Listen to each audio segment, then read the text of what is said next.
న్యాయాధిపతి అయిన నా యేసయ్యా, జీవింపచేయుటకు అరుదెంచినావు. క్రీస్తునందు ప్రియమైన దైవ జనాంగమా, మీకందరికీ ఉదయకాలపు శుభములు తెలియజేస్తూ ఉన్నాను. ప్రతి ఉదయం ప్రభుతో సావాసం అనే కార్యక్రమానికి మిమ్మును ప్రేమతో ఆహ్వానిస్తూ ఉన్నాను. రండి, మరలా ఈ ఉదయకాలము దేవుని యొక్క వాక్కును ధ్యానం చేద్దాం. మీకా గ్రంథం 6వ అధ్యాయము 8వ వచనంలో ఉన్న మాట అత్యంత చిరపరిచితమైన మాట. ఈ మాట వచనాల్లో చాలా ముఖ్యమైన వచనమిది. మనుష్యుడా, ఏది ఉత్తమమో అది నీకు తెలియజేయబడి ఉన్నది. న్యాయముగా నడుచుకొనుటయు, కనికరమును ప్రేమించుటయు, దీన మనస్సు కలిగి నీ దేవుని ఎదుట ప్రవర్తించుటయు, ఇంతే గదా యెహోవా నిన్నడుగుచున్నాడు. మీకా గారు ఈ యొక్క ఇజ్రాయేలు ప్రజలు పైకి ఒక రకంగా ఉండి లోపల ఒక రకంగా ఉన్నారు. పైకేమో భక్తిగా కనిపించినట్టుగా కనిపిస్తున్నారు, కానీ బలులు, ఆ యొక్క మొదటి సంతానాన్ని బలి ఇవ్వడం, లేకపోతే నూనె, విస్తారమైన తైలం, ఇవన్నీ కూడా చూసినప్పుడు వాళ్ళు పైకి ఒకలాగా భక్తిగా కనిపించేవారు, కానీ లోపల మాత్రం అన్యాయం, మోసం, అహంకారం ఇవి బాగా ఉండేవి. అలాంటప్పుడు నా ప్రజలారా, నేను ఎలాగా ఏం చేస్తాను మీ కొరకు అని 6:3 చెప్తున్నాడు. నా జనులారా, నేను మీకేమి చేసి తిని అని చెప్పి ప్రజలు ఏం చేస్తే దేవుడు సంతోషిస్తాడు అని అడిగే జవాబే ఈ యొక్క 6:8లో ఉంది. అయితే ఇక్కడ 3 విషయాలు ఉన్నాయి. ఒకటి ఏంటి? ఉత్తమమైనదేదో తెలియజేయబడింది అని చెప్తున్నాడు. ఉత్తమమైనది ఏంటి అని అంటే 3 విషయాల్లో మొదటిది న్యాయముగా నడుచుకొనుట, రెండవది కనికరమును ప్రేమించుట, మూడవది దీన మనస్సు. వీటిల్లో మనకి కనబడుతున్న విషయం చాలా స్పష్టంగా ఉంది. దేవుని దగ్గర మనం వెళ్ళినప్పుడు ఈ 3 విషయాలు దేవునితో మనకున్న సంబంధానికి ఈ 3 స్తంభాలు. మొట్టమొదటిది ఏంటి అని అంటే న్యాయముగా నడుచుకుంట. Do justice. ఇతరుల పట్ల న్యాయంగా ఉండు, మోసం చేయకుండా ఉండు, లంచం తీసుకోకుండా ఉండు, బలహీనులను దోచుకోకుండా ఉండు. భక్తి అనేది గుళ్ళోనే కాదు, గుడి బయట కూడా చేసేది. కానీ చాలామంది భక్తి అనేది గుళ్ళో చేస్తారు, బయటకు వచ్చిన తర్వాత వ్యాపారంలోనైనా, ఉద్యోగంలోనైనా, ఆ ఇంట్లోనైనా న్యాయంగా బ్రతకటం అనేది తక్కువ కనపడుతుంది. అందుకని మనుషుడికి ఉత్తమమైనది ఏంటో ఈ యొక్క మీకా గ్రంథంలో చాలా స్పష్టంగా చెప్పాడు. న్యాయముగా నడుచుకోవాలి. న్యాయంగా నడుచుకోవడం అంటే మనం చాలా జాగ్రత్తగా గమనించాలి. మనం ఇతరులకి ఏమైతే మేలు చేయాలని ఆలోచిస్తామో, లేకపోతే మనం ఇతరుల నుండి ఎలాగా మేలు పొందాలని కోరుతామో, మనం కూడా ఇతరులకు అలానే జీవించే విధానం ఎప్పుడైతే ఉంటుందో అది న్యాయంగా నడుచుకోవడం. మనమైతేనేమో ఇతరుల నుంచి మేలు కోరుతాం, మనమైతే ఇతరులకు ఎవ్వరికి మేలు చేయటం లేదనుకో, అలాంటప్పుడు మనం ఆ యొక్క మొట్టమొదటి మాటకి న్యాయంగా నడుచుకుంటా అనేది మన దగ్గర లేదని గుర్తించవచ్చు. ఆ తర్వాత రెండవది ఏం చెప్పాడు అని అంటే కనికరమును ప్రేమించుటయు, లవ్ మెర్సీ, లేకపోతే లవ్ కైండ్నెస్. హిబ్రూలో కనికరము అంటే హెసెద్. ఈ మాటకి తెలుగులో నిబంధన ప్రేమ, కృప, జాలి అనే మాటలు రాయబడి ఉన్నాయి. అంటే మనం గమనించాల్సిన విషయం, న్యాయం చేయడం కంటే ఇంకా ఎక్కువగా అర్థం ఏంటి అంటే కనికరమును ప్రేమించుట అంటే ఆనందంగా ఇతరులను క్షమించటం, సహాయం చేయడం.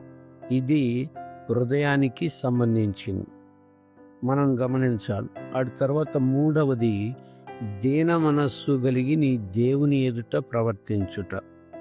దీన మనస్సు అనే దానిలో ఏం రాయబడి ఉంది? విధేయత రాయబడి ఉంది. వాక్ హంబ్లీ విత్ గాడ్ అంటే నువ్వు నడిచేటప్పుడు దేవునితో నీ నడకలో హంబ్లీ విధేయత అనేది కనబడాలి. ఇది అత్యంత ముఖ్యమైనది. దేవునితో కలిసి నడవటం అది గర్వంతో కూడి కాదు, దీనంగా నడవాలి. నేను అంతా తెలుసు, నేను గొప్ప భక్తుడిని అని కాదు అర్థం. ప్రతి అడుగులో ప్రభువా నీవు నాకు కావాలి, ప్రభువా నీవు నాకు సహాయం చేయని వినయంగా అడగాలి.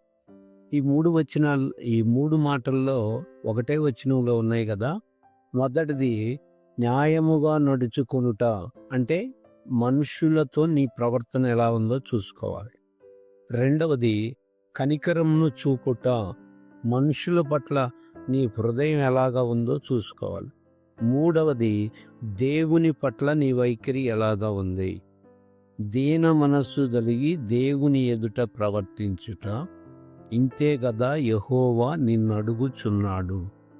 దీన మనస్సు కలిగి దేవుని ఎదుట ప్రవర్తించుట అనేది ఈ మూడు విషయాలు ఉండాలి. అంటే దేవునికి ఆ యొక్క వేల బలులు అవసరం లేదు, పెద్ద పెద్ద కానుకలు అవసరం లేదు, ఆడంబరమైన పూజలు అక్కర్లేదు. ఆయన కోరేది ఒక్కటే, నీ జీవిత విధానం మారాలి. నీ జీవితం ఎలా ఉంది? నీ జీవితంలో నువ్వు దేవుడికి ఇచ్చే కానుకతో నా జీవితం పరిపూర్ణం అవుతుంది అని నువ్వు అనుకుంటూ ఉన్నావా? కాదు, ఏ ఒక్క నాటికి కాదు. ఎందుకు అంటే ఆయన మన హృదయాన్ని కోరుతున్నాడు, కానీ మనం ఇచ్చే కానుకను కాదు. మనం ఇచ్చే ఆ యొక్క మరి దేవునికి కానుకలు కానీ, వజ్రాలు కానీ, లేకపోతే ఇంకోటి కానీ అవి మనల్ని దీనత్వంలో ఆయన ఎదుట చూపెట్టలేము. దీనత్వంలో చూపెట్టేది మన హృదయపు స్థితి. మన అంతరంగపు స్థితి దేవుని ఎదుట విధేయత కలిగి ఉంటే మనము మన పరిస్థితుల్లో నిరంతరము దేవుని యొక్క రెక్కల నీడలో కాపాడబడతాం. కనుక మన జీవితంలో ఈ మూడు ఉండాలి. ఇవే ఉత్తమమైనవి. వాస్తవానికి బైబిల్లో ఉత్తమమైనవి ఏంటి అంటే, నీ కృప జీవము కంటే ఉత్తమము అని రాయబడి ఉంది, నీ నామము ఉత్తమము అని రాయబడి ఉంది. యేసయ్య నామం ఉత్తమమైనది, ఆయన కృప జీవము కంటే ఉత్తమమైనది. అంతేకాదు మరియా ప్రభు పాదాల దగ్గర కూర్చుని నేర్చుకుంది. మరియా ఉత్తమమైన దానిని ఏర్పరచుకునేను గనుక అది ఆమె వద్ద నుండి తీసివేయబడదు అని చెప్పటం జరిగింది. అంటే ఉత్తమమైనది ఏంటి అని అంటే యేసయ్య నామం ఉత్తమమైనది. యేసయ్య ఆ తర్వాత చూపిన ప్రేమ ఉత్తమమైనది. యేసయ్య పాదాల దగ్గర కూర్చుని వినటం ఉత్తమమైనది. ఆయన ఇచ్చిన కృప ఉత్తమమైనది. ఇక్కడ మనం గమనించినప్పుడు ఏమని రాయబడింది? మనుష్యుడా ఏది ఉత్తమము అది నీకు తెలియజేయబడి ఉన్నది. ఏది ఉత్తమము అంటే ఆయన పాదాల దగ్గర నిరంతరం విద్యార్థిగా ఉండటం ఉత్తమమైనది.